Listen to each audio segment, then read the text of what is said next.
Welcome to another episode of Redesigning Your Relationships Live. I am your host, Giovanna Burgess White, my co-host. Hello, I am Yvette Valdenegro. And we are back, and we're going to talk about Zone of Comfort. We're doing it in two parts. So we're going to do part one this week. We're going to have a break next week with a special episode. And then we'll come back 3 weeks with part two. Before we dive deep into this, if you're watching us live for the first time, welcome. We go live every single Wednesday. And then our podcast drops on all podcast platforms on Fridays. So you can watch us. You can watch us live, watch us on the replay, or you can just listen to us, however it is that you want to. We are relationship coaches. We love coaching women with their relationship with self, time, and money. It's the trifecta. And for those of you guys who didn't know, we separated our business pillar and we have business workshops in person and online.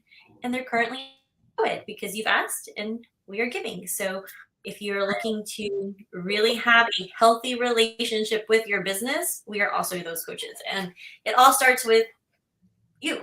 So everything the common denominator is you. Yeah. No.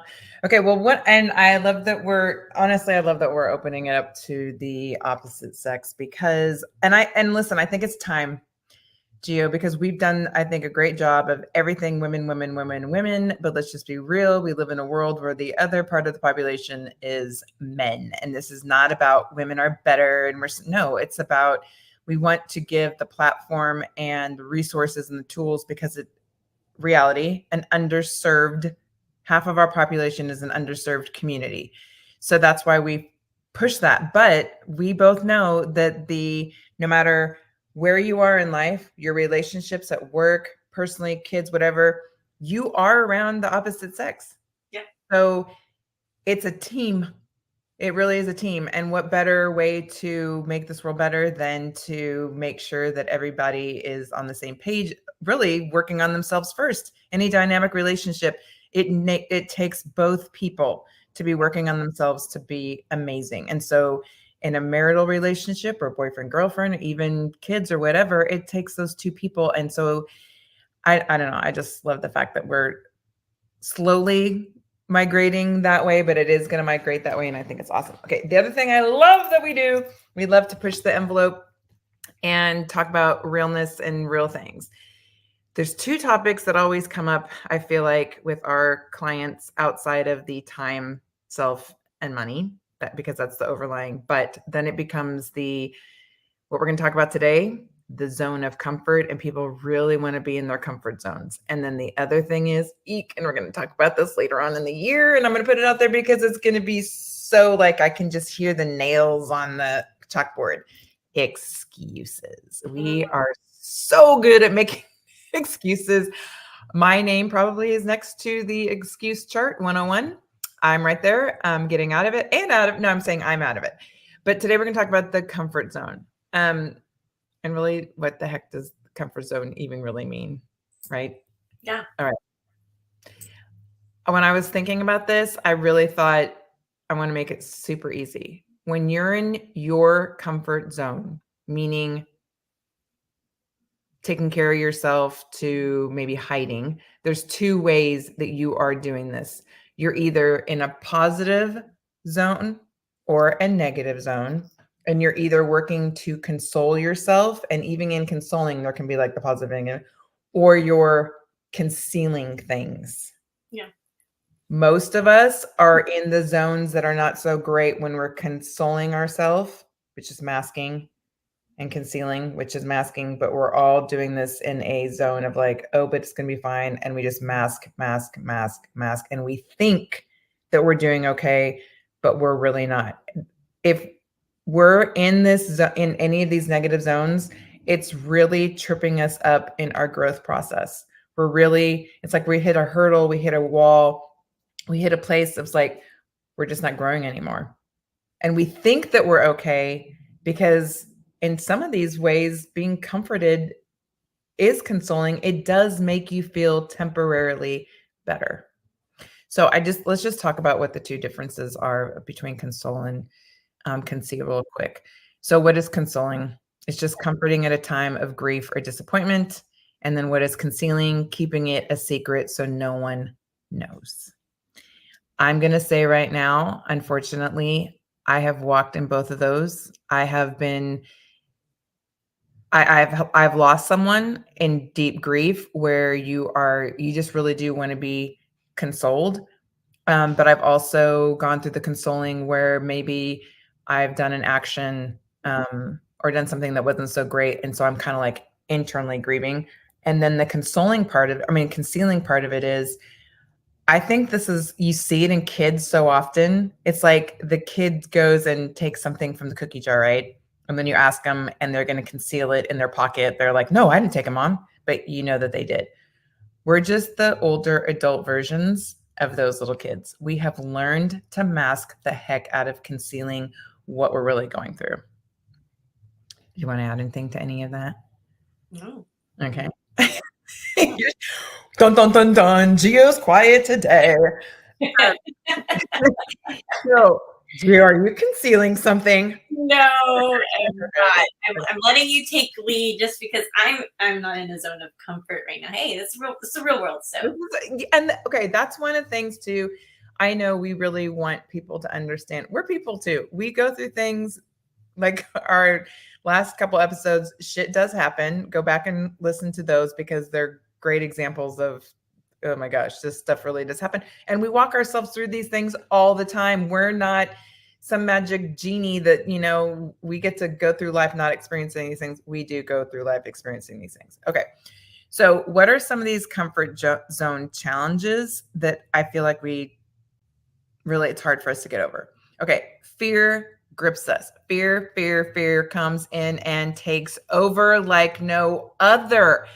Fear is really like the other side of the unknown. It's because we don't know. When I think about all the times that I have, and I'm telling you, there's 3 things we're going to talk about. This one is right there, and I have overcome like you wouldn't believe the next 2. And I think it's because this one so overtakes the other 2. It's almost like it doesn't even give room for the other 2 in my life. But Gio, if there's one thing, I mean, I recognize this in myself. So many negative thoughts before I really took the power back of what I was thinking. I had no idea how much the negativity that was running like a squirrel rampant in my head was going and festering and creating fear that it's stifling. It controls you, and the decisions that you make, or I was making, was 100% based on fear. And over time, when you're consistently doing that, you're damaging yourself. I was damaging myself, my inner being, my outer being, my children, my family life, the whole 9 yards, based on just allowing the fear to come in and dictate my life's choices. Yeah. It's real. Yeah, I think that's the number one reason that everyone don't do things in life, don't take that risk, because they always live in that. But when we talk to our clients about this, it's like the same amount of time that you're thinking about the fear, like the positive, the negative, the fear, and thinking about it. And it's really hard to go the opposite way, but it's the same amount of time and energy. We just have been wired to always look at what's wrong or what scares us or like the what ifs, but we never think about it doing it the other way. But yeah, I'm glad that you said that. Obviously fear, because that one's first. Like the other 2 that are coming after that's a little bit, like you said, harder to get to, because this is the one that kind of takes up all of the time and all of your energy. Like you can't even move on to the next. Right. So we're nearing that fear. Like this is me. I was in the fear. And so then I look to things to comfort me because I'm so scared. It's like, I don't know what to do. So I'm just going to go ask that person, or I don't know what to do. So I'm not going to ask anybody, or I'm scared of like, I remember when I was going through the divorce with my kids' children, the fear of losing my kids.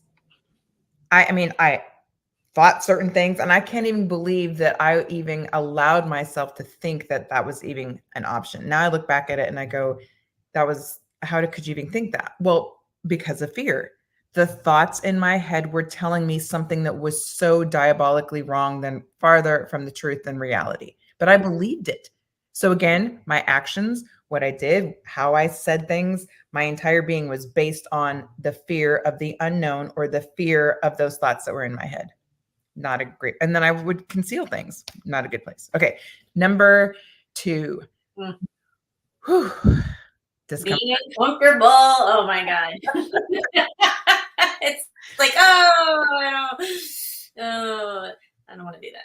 Yeah. It's very, being outside of your own comfort zone is super discomforting. I think for me, the reason this one isn't so strong, just like the next one we're going to talk about, is because I feel like it's like one of those like, of course it's not going to feel good. Of course, but I think maybe because I've gone through so many things also in life that didn't feel good, that it's kind of like nothing can feel as bad as I've already felt. So fine, bring it on. Like, Yeah. I'm fine with it. But we do walk. It's easier because I think we've worked through discomfort as women, and maybe men too, but really focusing on women. Like, there's been multiple seasons in our lives that we've had to kind of work through this. Like, we can't really stay in it, where a lot of women stay and live in the fear. Like, they never get past one hurdle. With discomfort, I think the scenarios, the seasons, it's like, okay, well, we've been here a little bit different, a couple of years ago, and remember what happened when we got comfortable, or when we worked around the discomfort.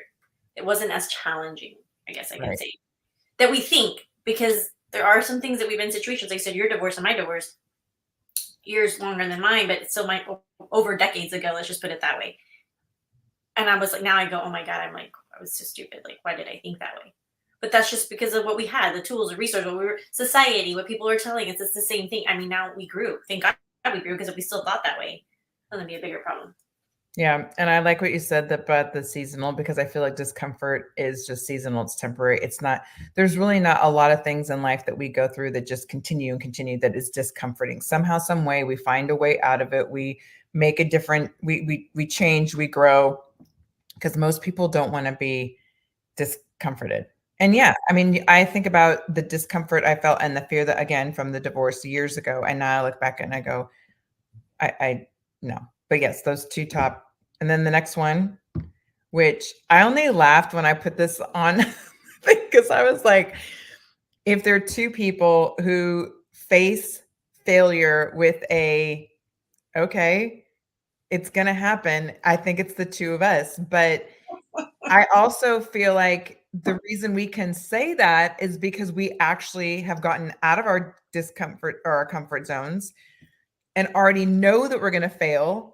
So that's like when amazing thing happens. I know. It's almost like we know we have to go through it to get to the next level. Yeah. So like playing video games, like, you're not going to be perfect on the first level every time. Like, there's a couple of geniuses out there with that. But yeah, like, I look at that as like, I don't even like the word, because it's negative, but it's actually part of the journey, part of growth. Like, and it's also, they're all tied together, which is why we're talking about this. But the fear of failure, right? Like, most people die not doing anything that they wanted to do. I mean, all the regrets. Like, if I would have done this, I was scared of doing this. No, it's like, it's fear, it's failure, and it's all 3, and it's discomfort. But we don't know how much time we have. Like, what if this is your last week? no. I mean, how many things are on the list that you're like, I didn't do it because I was afraid to fail? And like you said, we are the perfect example. I was trying to go back to like our first episodes, and I'm like, oh my God, just with the podcast, just with this, like, where you see us, where you hear us, I never in a million years would have been like, I'm going to be podcasting every single week, and I'm going to have a show, and I'm going to have, no, but we did it. And it's just like getting up on our first stage, just like going to do our first, not so beautiful Canva presentation, like everything we've done. I'm like, the typos, like, oh, we're still here. We're human. We're still here, and we've grown, and we're like, oh my God, look at the growth. Look at where we're at. Look at all the things that we did. And for me, failure is an option. Like, I thrive in it because I'm like, no, I can do better. And I'm not saying like, I'm living to fail. But if you look at it in a way, it's like we put ourselves in situations where our resume may not be the best, but we know we can do it. And how will we not know if we can do it if we don't try to do it? And we stop comparing ourselves. We've stopped doing so many things that don't serve us that I think at this point it's like we're doing it our way. And if it didn't work out that way, then we'll figure it out, you know. But we're here to educate and serve and give. And I think that's the number one thing out there. And we'll talk about this too. And the second, part of this, it's like, it's you. Nobody else gets to make any of these decisions and go through this zone of comfort other than you. No one can beat you. Can't be anybody else, and no one else can beat. Yeah, no, I agree. And here, this may be very humbling, but people who really struggle with fear and this being like not part of their comfort zone or in their comfort zone so much that they just like, this is their masking, are incredibly intelligent, successful people because they've lived a life where things come easily. They win the awards. They're that person. They're the one that everybody looks up to. They're the one that's living the life that everybody goes, oh my gosh, I want that. So for them, the thought of them not being successful or failing at something is catastrophically horrible because they're going to feel like they're just, disappointing everybody else. And so they live in constant feelings of failure, which that's really hard. Hard to do. Well, I'm glad we did this episode. I think it's important. We're starting to do less, I don't want to say less education, that's still educational, but more like in real life, IRL, like the kids say, like the young kids. The IRLs, shit hit the fan. Those two episodes have been great. Like, we're going through it, YouTube, like all this with you guys. And we're just in different seasons. And we're here to tell you that those three things, some easier than others to overcome, but you got to give yourself time, grace, energy, and everything that you've already been doing in the negative, just slowly but surely, baby steps. Just what would it take to think, to say, do things the opposite way? Yeah. And then the next couple of weeks, as you're going through life, just look at, how did I react? What did I say? What was I thinking? Are you trying to conceal something? Are you trying to console yourself? And all those are in the realm of comfort, which is fine. We need to be, hi, you're a real human. Find things to figure out how to work within, right? But also pay attention that concealing something, trying to hide something, if you're trying to hide something, that's usually because you don't want other people to know. And in all reality, when you think about what it is, concealing can be like, well, I'm just embarrassed, get it, fine. Or maybe you're doing something that is not a positive thing. And just really listen to yourself. Well, we hope this episode helped. If you're like, I just need to talk to someone now, we always have free virtual connects with us. You're more than welcome to click on the link wherever you're watching or listening. We are here to help you. If there's topics that you want to learn about, listen about, hear about, just let us know. We are going to be hosting our beautiful clients next week for our client retreat, and we have a surprise coming for that episode, and then we'll be back in 3 weeks to give you part two of the comfort zone and how to get out of it. If you felt like, oh my gosh, I am, then how are we going to get you positively out of it? All right. Until